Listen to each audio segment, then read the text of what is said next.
रात का समय था। आसमान बादलों से ढका हुआ, हवा तेजी से बह रही थी। दूर दूर तक सन्नाटा, सिर्फ झींगुरों की आवाज और कभी कभार बिजली की गड़गड़ाहट। मोटू, जो गांव का सबसे हंसमुख और थोड़ा मोटा आदमी था, उस रात बाजार से गांव लौट रहा था। गांव तक पहुंचने का रास्ता घने जंगल से होकर जाता था। लोग अक्सर कहते थे कि इस रास्ते पर रात में मत निकलो। कहते थे जंगल में कुछ है जो सिर्फ अंधेरे में जागता है। लेकिन मोटू इन बातों को हमेशा मजाक समझता था।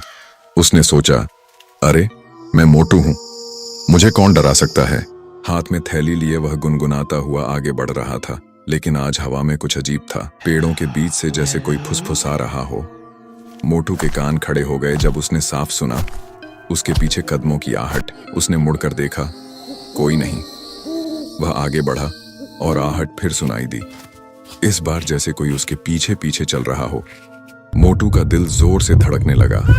उसने डरते हुए चिल्लाया, कौन है? जवाब में सिर्फ सन्नाटा और हवा की सीटी। तभी बिजली कड़की। एक पल के लिए सब रोशन हुआ और मोटू ने देखा, उसके पीछे एक लंबा साया खड़ा है। काला, बिना चेहरे का, सिर्फ आंखों की जगह दो लाल जलती हुई आग। मोटू के पैरों तले जमीन खिसक गई। वह भागने लगा, लेकिन जितना भागता उतना जंगल और गहरा होता गया। रास्ता बदल चुका था। पेड़ और घने और काले हो गए थे। उसके कान में फुसफुसाहट गूंजी, कहां जा रहा है मोटू? मोटू ठोकर खाकर गिर पड़ा। घुटने छिल गए। जब उठा उसने देखा, सामने एक पुरानी हवेली खड़ी है, जंगल के बीच, टूटी हुई, तिरछी और खामोश। हवेली का दरवाजा खुला था, जैसे उसे बुला रहा हो। डर के मारे मोटू अंदर घुस गया। अंदर घना अंधेरा, दीवारों पर झड़ता हुआ रंग, टूटी खिड़कियां और जमीन पर खिंचाव के निशान।